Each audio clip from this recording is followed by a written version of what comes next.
KC, we run the ring, we run the yard, we run it all. Kansas, what you screaming out? KC, we run the ring, we run the yard, we run it all. Kansas, what you screaming out? What you screaming out? What you talking about? What you screaming about? Fight KC, everybody say, fight KC, come on, fight KC, what you screaming out? Fight KC, what you talking about? Fight KC, come on, fight KC. What you talking about? Welcome, wrestling fans, to the National Wrestling League. I'm Ben Miller, the voice of the NWL. And I'm Marty Bell, your backstage correspondent. And we got a great hour of professional wrestling action for all you on 38 The Spot tonight. We're going to start off with another I-70 Series match. Jet Royal of Royal Blood taking on Matt Grundy of the Blood Brothers. That's right, and in our second matchup tonight, we have Marty Bell, our very own Marty Bell, taking on Mia Yim in our first ever women's matchup. And we're going to be ending things off with Dak Draper's first title defense. It'll be against Gil Rogers. Can he score a win tonight? Now, before we get to that, let's go to Major Basin for another patented PowerPoint. And to quote, Something to be very proud of. A certain individual who currently has a championship here, if you do not like that picture of Moose and Haas getting down in New York, then shame on! Oh, he was gonna borrow a catchphrase from our heavyweight champion, our first ever Kansas City champion, and here comes the Mile High Magnum with something to say about it.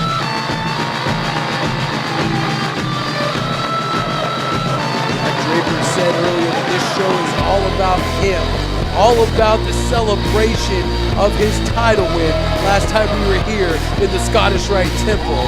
So now he's decided it's time for him to make his presence felt. Whoa, Major Basin. I don't have one bone to pick with you. I don't have two either. I have 3 bones to pick with you, Mr. President.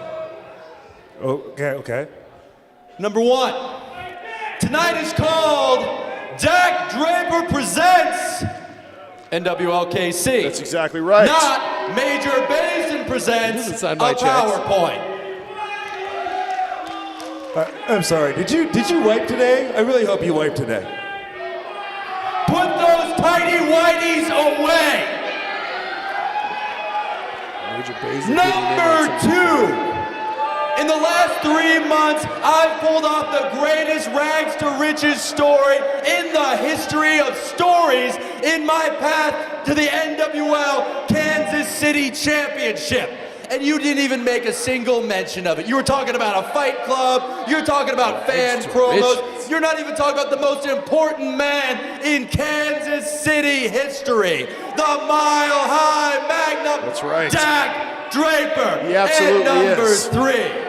We should name the Buck If O'Neill you're gonna Bridge come after out him. here and you're gonna snub me on introductions, you might as well not steal my catchphrase. So Major Basin, shame on Dak, listen, if you would not have interrupted my PowerPoint, just like I just interrupted your little stupid catchphrase, you would have been able to see my next slide, which has something to do with you. But now that that's over and ruined, I'm assuming that you're out here to announce who you're going to be defending your title against. Oh wait, I already know that because it's in your contract. You have to have a rematch to Blaine Meeks. No!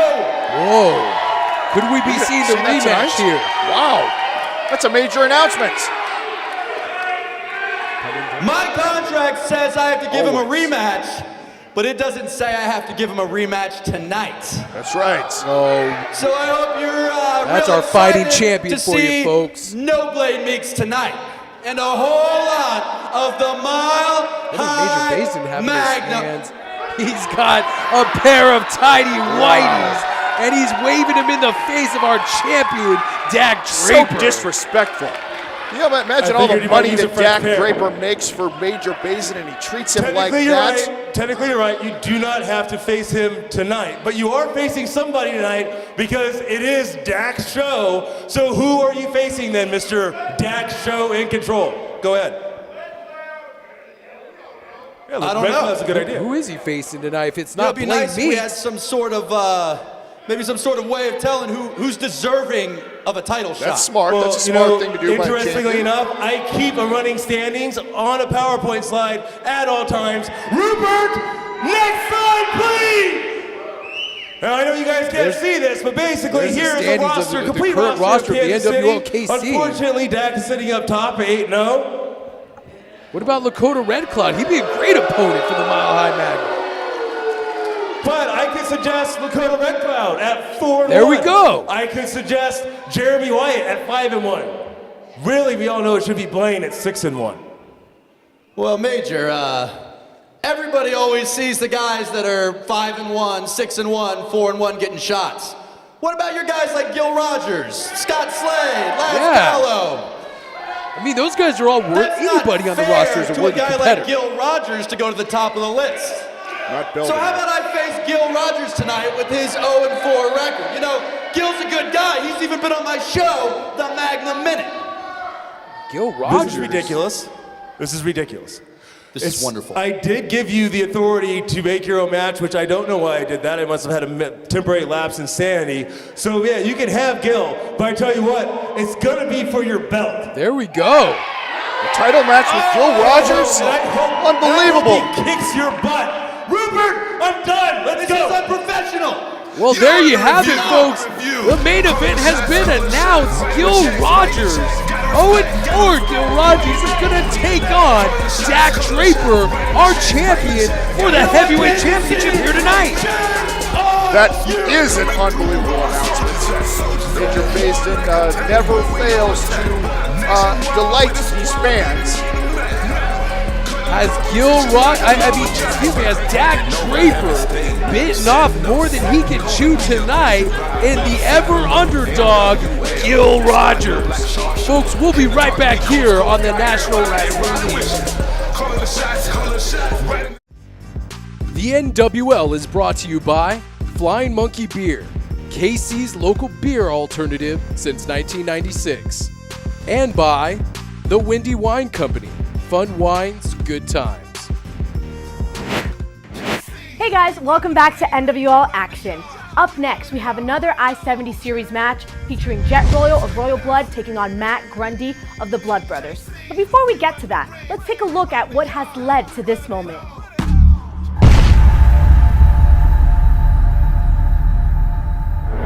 St. Louis sent us to start the rally, and that's what we did tonight. We started the rally, isn't that right, Grundy? Yeah.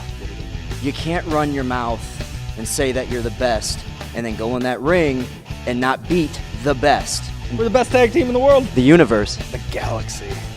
I don't have anything bigger than that. So, Royal Blood, you hit us with everything you had, and it just wasn't enough. Is he holding him up here by Zuko knee? This could be it. 1, 2, 3. We hit him with everything we had. Shooting star presses off the top. We brawled with them.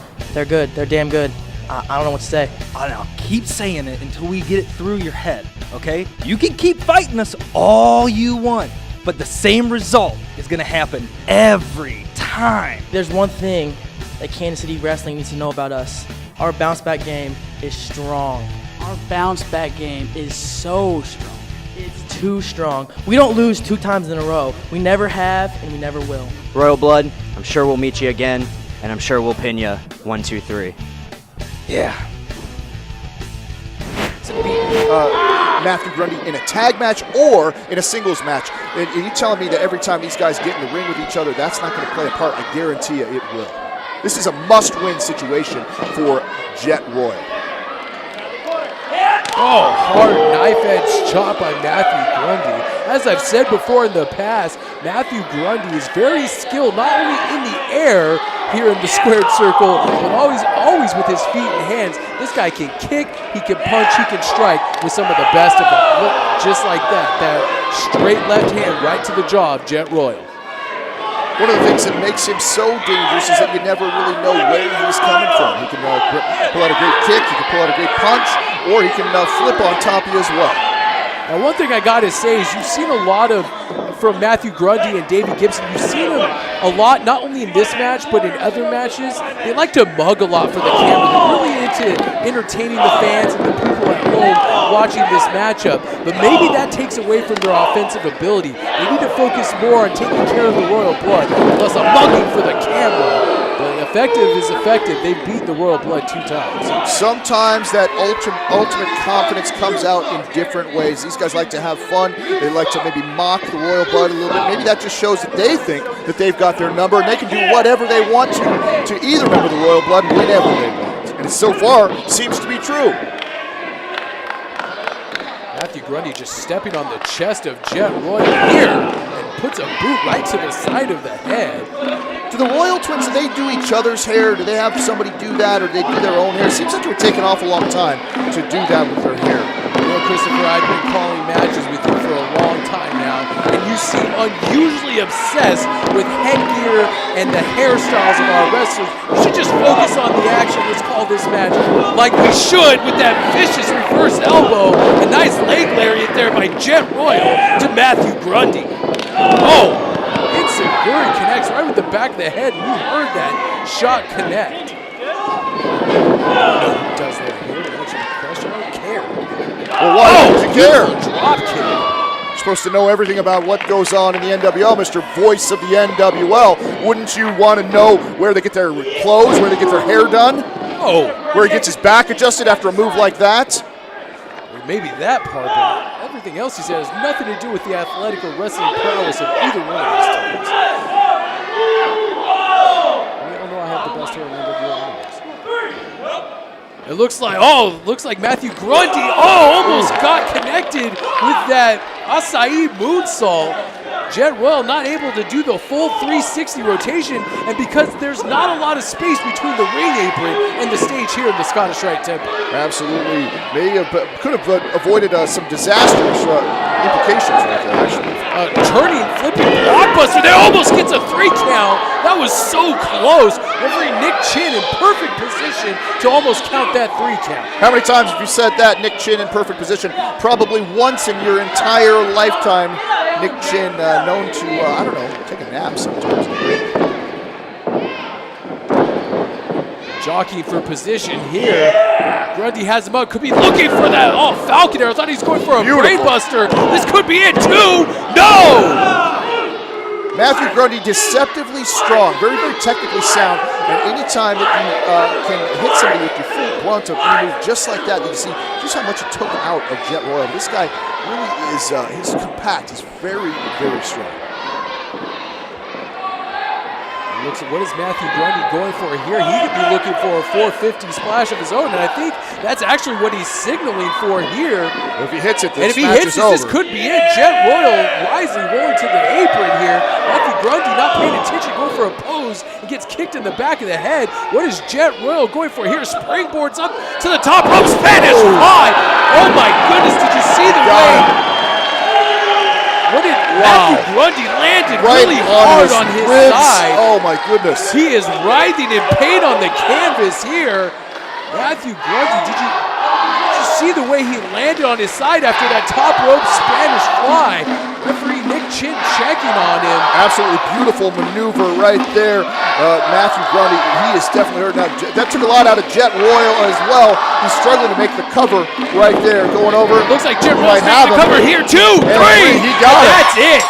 That's it, but something is wrong with Mathew Grundy. He needs to get some medical staff out here. His partner's coming into the ring to check on him. Kansas City goes up. One more victory there. Answers a few questions about Royal Blood if they can beat them one-on-one. So he did. Looks like Mathew Grundy, man, he took the full. That was a beautiful Spanish fly up the top rope. He is hurt. Landed really hard on the side, and I guess that's the bigger story here. Not taking anything away from the Jet Royal victory, putting up Kansas City one more victory in the I-70 series. The biggest story is the condition of Mathew Grundy. He has not made his way back up to his feet since that move. That's the story of professional wrestling, Christopher.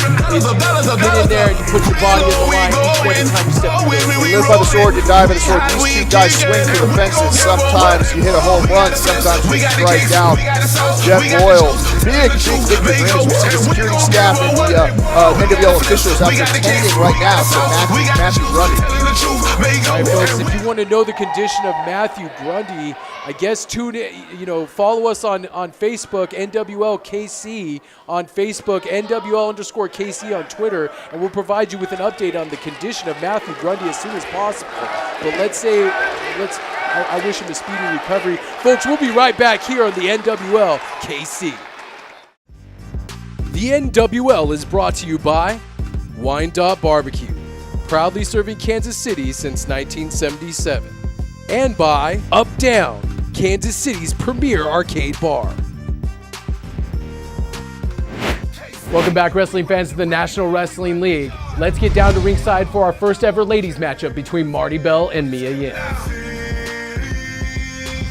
Fire in the ring, and like you said, maybe that's a fire that never burns out. Although she's been out of action for a few months, she does not show any signs of ring rust. Going for a kick here. There's Mia Yim, have her up on his shoulders. What's she doing for it here? Right there. Wow. Dropped her face first on the ring apron.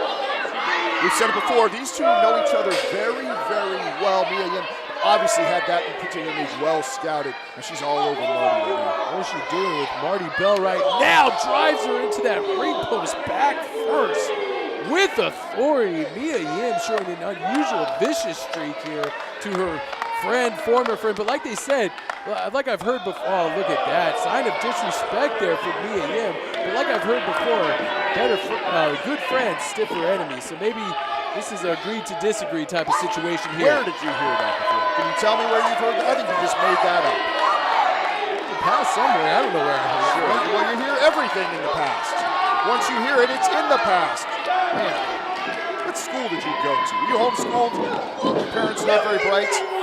Mia Yim stomping on the bed. Don't attack my parents. This isn't about my parents. Hard kick right to the chest of Marty Bell. Listen, we've been talking an awful lot about Marty Bell. Let's talk about Mia Yim here for a second. She knows that the NWL is the place to be. She knows that this is a great opportunity to show Major Basin, look, women's wrestling is fantastic, that she is one of the top female, not even just female competitors, one of the top competitors in the world, and she wants to be here in the NWL, and she is making a statement right here to everybody watching here in Kansas City and all over the entire world that this is the place to be, and she's on the cusp of great things here, I believe. And we're all hoping that this could be the start of one of the hottest women's divisions here in the entire United States, and especially in Kansas City, is this matchup right here. So this means a lot to both competitors, both women wanting to pick up a huge victory here tonight. And Marty Bell looks like she might be on her way. What is she going for here? Rolling over into a sunset flip. She's got her shoulders down, only gets a 2 count. Mia Yim back up.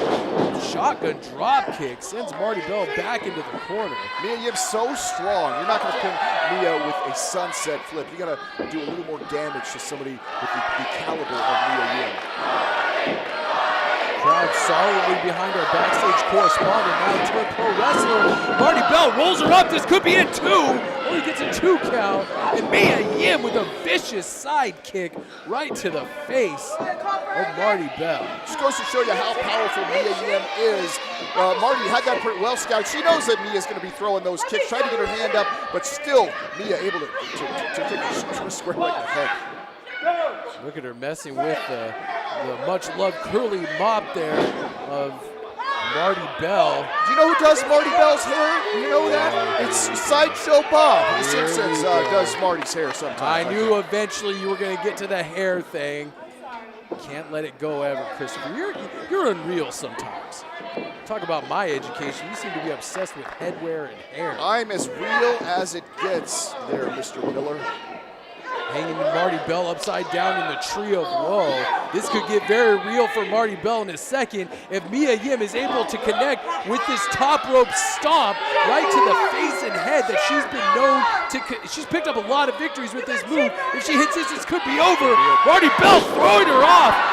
What an amazing streak by Marty Bell coming out of that tree of woe and throwing Mia Yim almost in a belly-to-belly suplex halfway across the ring. Desperation move right there from Marty Bell. She has seen Mia win many more matches than we have with that particular move. She knew if she got her with that, then it was all over. Marty putting everything she has on the line right now. Can you imagine how embarrassing this would be for Marty Bell to lose this match, then have to come back to work here and interview people knowing that she lost? Oh, hard clothesline. Look at Marty Bell, 2 nice clotheslines.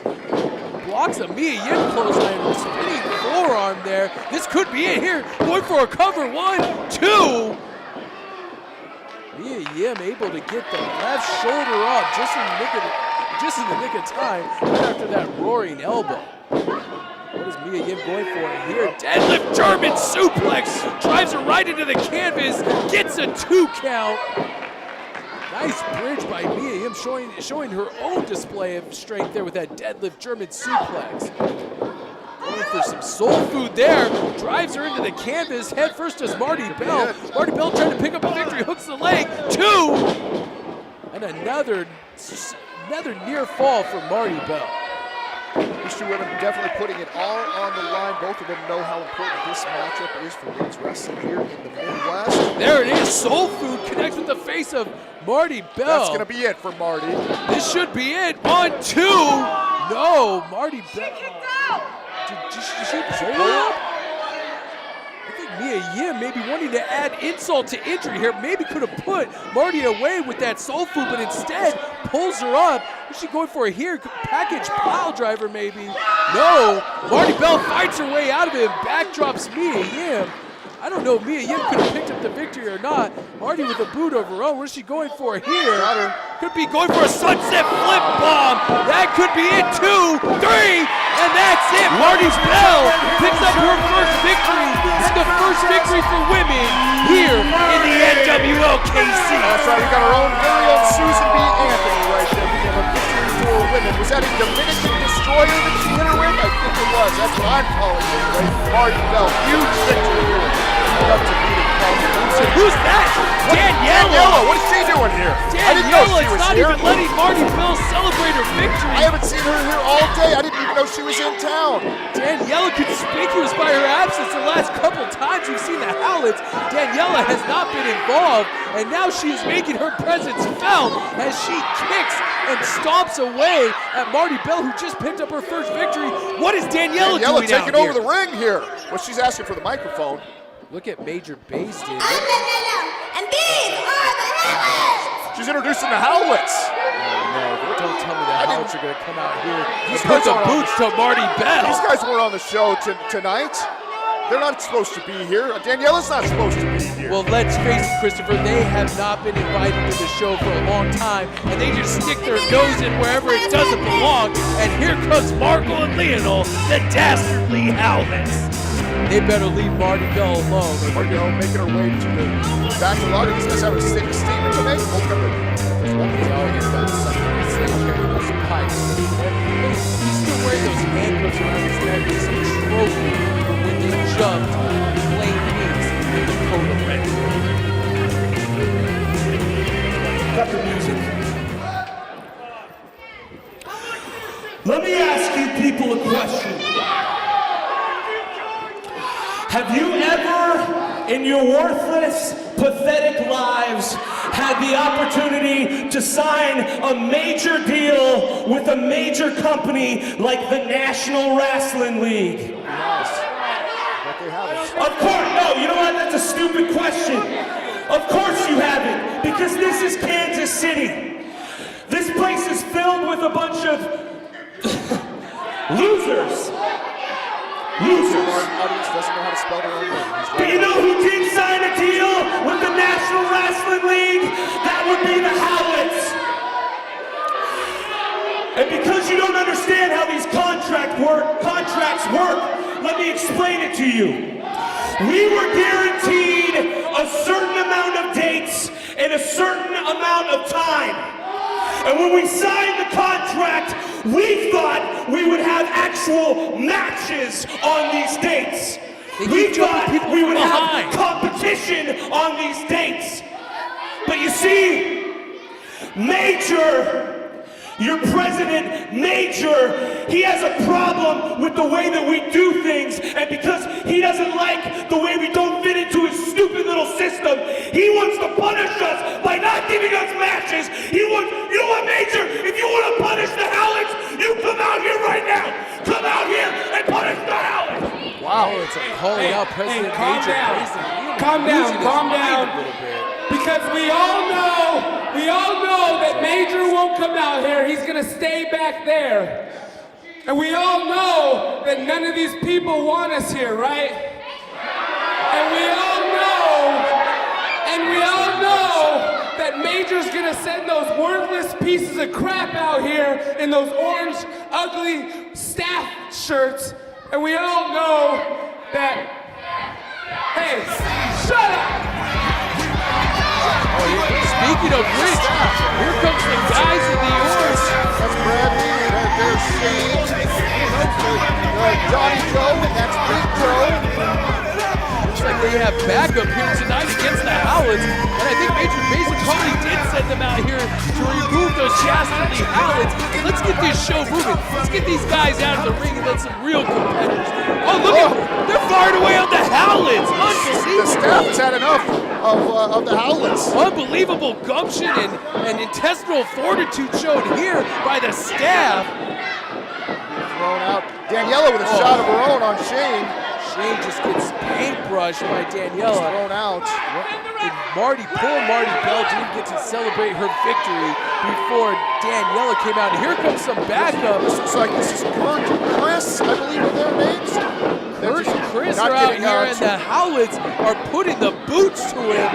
Pump thrust kicks connect right with the faces of those members of the staff, and more staff are starting to encircle the ring here. We got it. Wait a minute. There's more staff here. Wait a minute. That's not. Those aren't staff That's members. Blade Meeks and Lakota Red Cloud without his beard coming to the aid of the staff. Here in the Scottish Rite Temple, they have had enough of the Howlets, and they're wearing staff shirts themselves.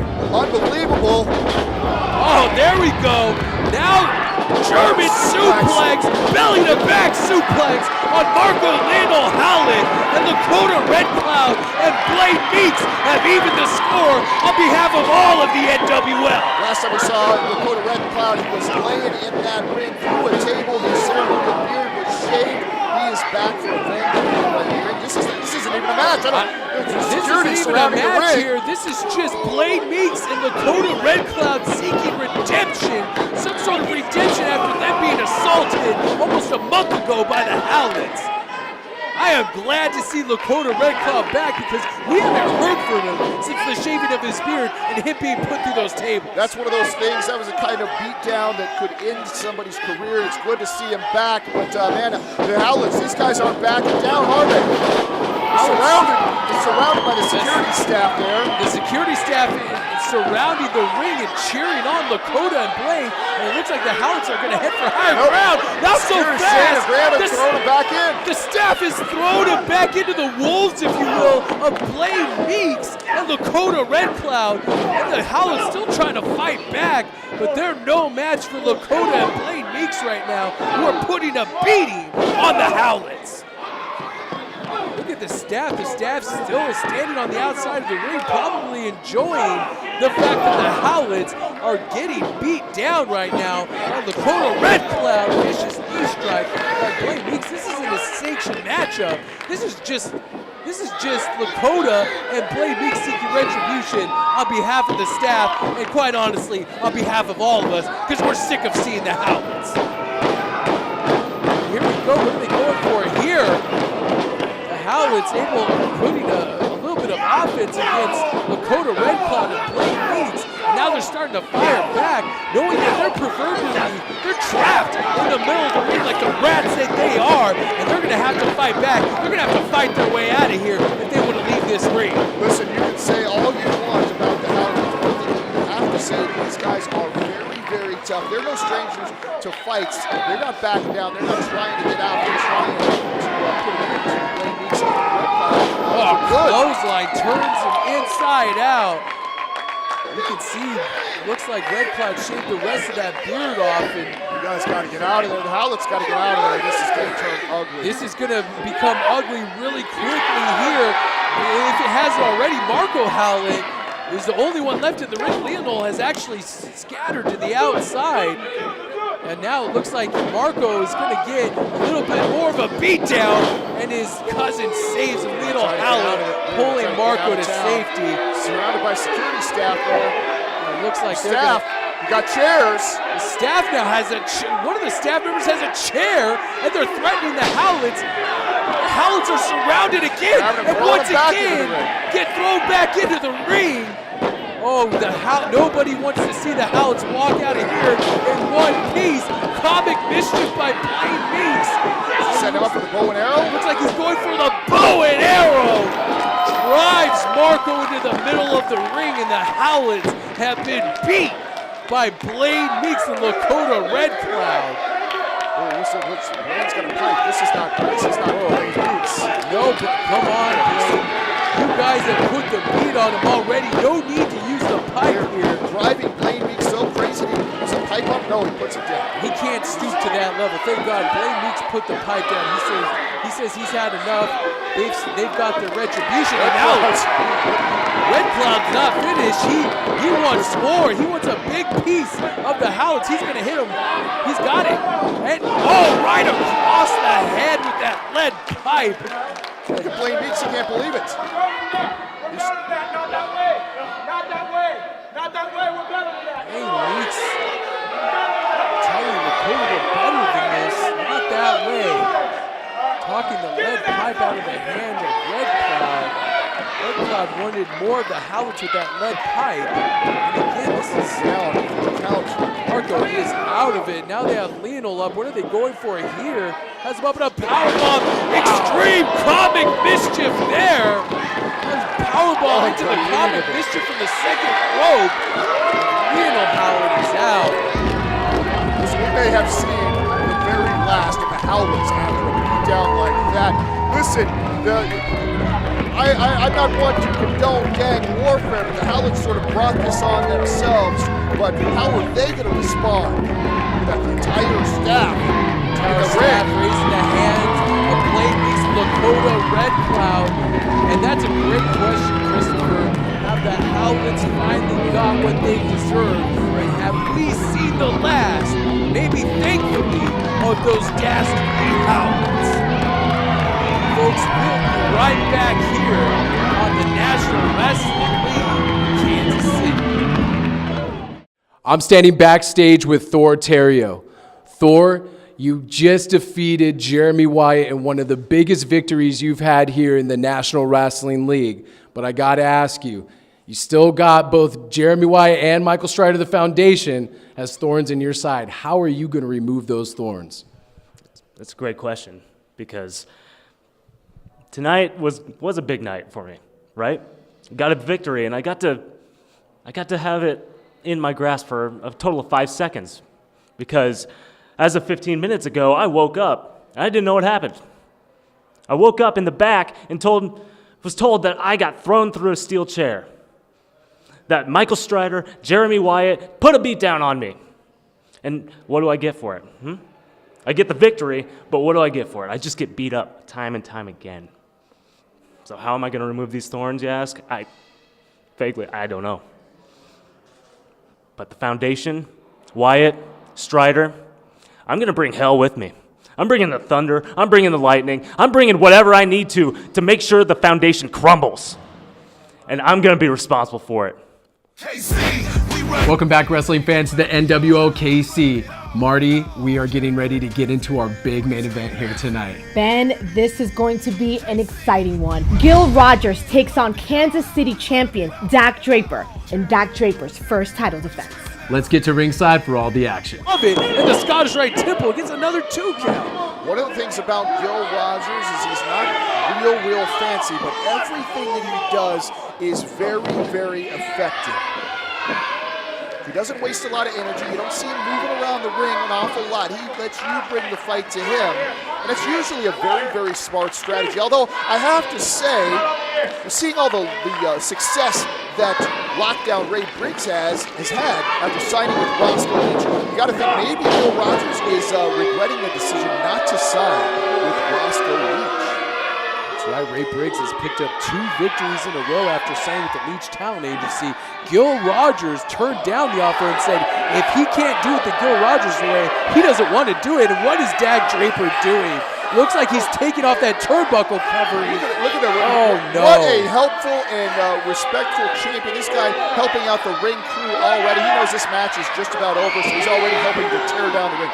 Thank you very much, Dak Draper. What a nice guy. Hard forearm strike right between the shoulder blades, and if he rams his head into that exposed steel bolt, that'll be it for Gil Rogers. Gil Rogers putting the brakes on. A couple strikes, a couple chops. Oh, listen to those knife edge chops right across the chest. He's going to ram Dak Draper's head off of it. No, he said he's not going to. See, now that's what I'm talking about. A real winner. Oh, and while the referee's back is turned, Dak Draper kicks Gil Rogers right in the no-no zone. The no-no zone. Is that the technical? Did you get that from a medical book? He kicked him below the belt, but it's perfectly legal because it wasn't perfectly idiot legal. Nick Chin was looking at the terminal. Beautiful strategy there from Dak Draper. Dak Draper is frustrated because this match has gone longer than he thought. He thought Gil Rogers would not put up a fight, so he has to go low and take the cheap way out. And I bet now this is the turning point for this match because Dak Draper doesn't know how to put away Gil Rogers. Listen, Gil Rogers had every opportunity to ram Dak Draper's head into that exposed turnbuckle. This match would probably be over now, but that idiot Gil Rogers has to live by some stupid code, and it's the code of the loser, and he's paying for it right now. Drops Gil Rogers throat first over that steel barricade there on the outside of the ring, right in front of some great. And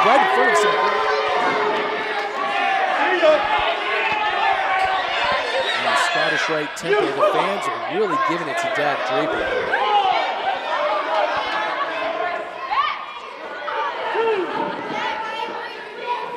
Dak Draper setting Gil Rogers up for it now. Look at that fan holding it high to the eyes. Now, see, Gil Rogers has not been back up to his feet since that low blow by Dak Draper. What a cheap shot by our champion. Listen, when you're a champion, you do exactly what it takes to win. You take advantage of opportunities. That's why Dak Draper's a winner, and that's why Gil Rogers isn't, because he doesn't take advantage of opportunities that come up just like that. And that's why he's in a position like this.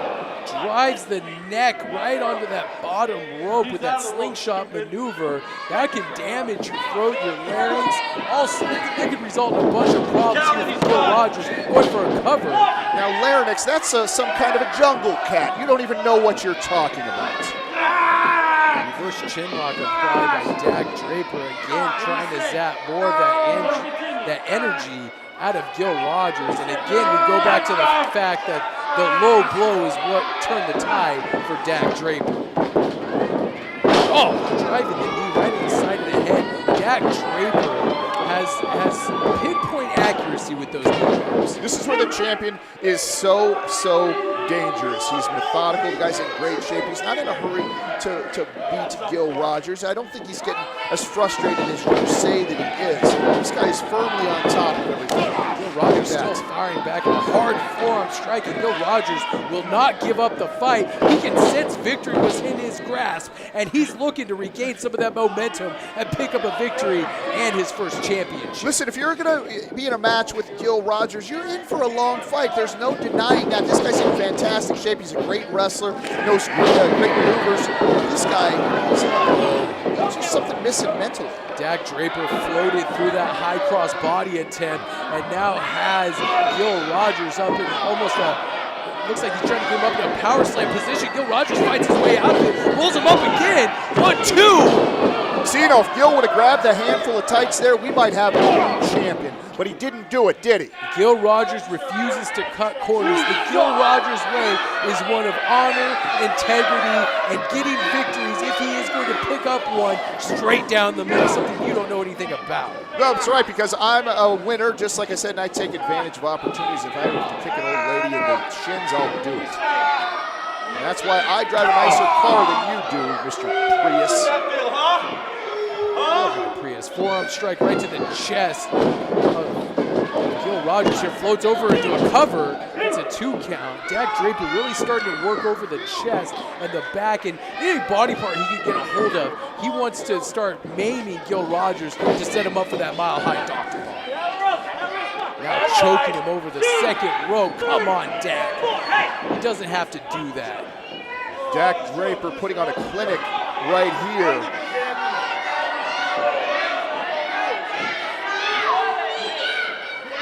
Well, it looks like he's got him in that gut wrench position. What is he doing here?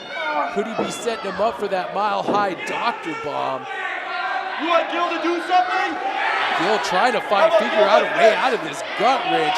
Oh! And flips him over with a gut wrench suplex there. Driving Gil Rogers into the center of the ring here in the Scottish Rite Temple. Boy, Dak Draper has never looked better, has he? This guy gets better every single week. Just when you think that you've seen the absolute perfection in what a professional wrestler could and should be, he gets better every week, doesn't he? I think Dak Draper has had a very fortunate run to the title. That's all I'm going to say. I think the only time he's been really truly tested was in his championship match against Blade Meeks. Other than that, I'd say Dak has used every opportunity to cut corners and get to where he's at. And you don't think that that is some kind of a skill, and that's what I've been saying this entire match. That is his skill, is that he takes advantage of opportunities. He recognizes when the door is opening and he swings it wide open and walks right through with a strut. If he keeps hitting drop kicks like that, the one he just landed in the face of Gil Rogers, this match should be over in short order. The Mile High Magnum has really capitalized on his advantage that he took earlier in the match. Nice standing suplex. No taking away from the athletic ability or the wrestling skill of our champion. I'm just saying that maybe he's cut a few extra corners here and there. Dak Draper puts Gil Rogers back into a front chancery. Looking like he might be going for another suplex. And again, Gil Rogers fighting his way out of it with forearm strikes and shots to the midsection of the Mile High Magnum. High back body drop sends Gil Rogers crashing into the middle of the ring. Did you see the elevation on that back body drop? He was every bit of that 6'5" frame and then some. Gil Rogers come crashing to the mat. Why doesn't Gil Rogers just realize that he is outclassed? Why doesn't he quit? No shame in giving up and saying, Dak, you're the better man. Why doesn't he do that? Because Gil Rogers doesn't play by that, the rule book of life that you play by. This guy will never give up. This guy will never be bullied or pushed over by any wrestlers, and he's got more heart than half of the people that I know, and now he's showing that heart by fighting it back against the Mile High Magnum. Come on, Dak. He's got him locked. He could be going for that butterfly suplex. Still landing those forearm strikes right in the middle of the back. And Gil Rogers and Dak Draper, there it is, that butterfly suplex. They have been locked in combat for almost 20 minutes here. Gil Rogers still has a lot of fight, and there's that monkey flip. There's Wow. that monkey flip. And again, he could be going for another one here against Dak Draper. Yeah, make that two monkey flips in the middle of the ring. And Dak Draper is really, could be going for a belly-to-back suplex. No, atomic drop. Sends Dak Draper reeling, and then a hard body slam by Gil Rogers. Gil Rogers refuses to lose here tonight. Now he's ascending to the top rope. What is Gil Rogers doing here? He could be going for a cross body block. No, drop kick, missile drop kick, right into the face of our champion, the Mile High Magnum. And if he makes a cover here, this could be it. Going for a cover two. No! Almost three. Dak Draper barely gets the right shoulder up. I thought we had a new champion. Gil Rogers is surprising me here. Who knew that this guy had this much left in the tank? This guy is unbelievable. We might be having an upset here. Maybe Gil Rogers is turning it all around here tonight against Dak Draper. No. Dak Draper had him up for a power slam. Gil Rogers fighting his way out of it. Could be going for a bulldog here, and he drives him into the center of the ring face first. Gil Rogers loves to use the bulldog. He could be putting away Dak Draper right here. Dak Draper has wobbly legs. High knee connects right with the jaw of Dak Draper. Could we be seeing might have him right here. new champ? No. match. Foot on the bottom rope. That is why Dak Draper is the champ, because he knows exactly where he is at all times. Even after that big Mr. Wrestling 2 running knee. High knee almost put Dak Draper away. Gil Rogers. Did you see that? He snapped that cable right into his guts. Snapped that rope right into his stomach. I've never seen that before. Mile high, Dr. Bob connects out of nowhere. 2, 3, and that's it. Good night, Gil Rogers. Gil Rogers, after a valiant effort, has been defeated by the Mile High Magnum and our champion, Dak Draper. A very successful title defense from the very game of Gil Rogers. Gil Rogers, I'll give him this, he has no quit in him, but he's a fantastic competitor. But he is not our Kansas City champion, and that is that man right there. The Mile High Magnum, Dak Draper. And it all goes back to that low blow when the referee's back was turned. That's what really turned the tide in this matchup. If that hadn't happened, I think Gil Rogers would have picked up a victory here tonight. If ifs and buts were candy and nuts, we'd all have a Merry Christmas, Miller. All right, folks, we got to get out of here. For Christopher Fulton, Marty Bell, and myself, Ben Miller, we'll see you next time here in the NWL KC. Good night, everybody.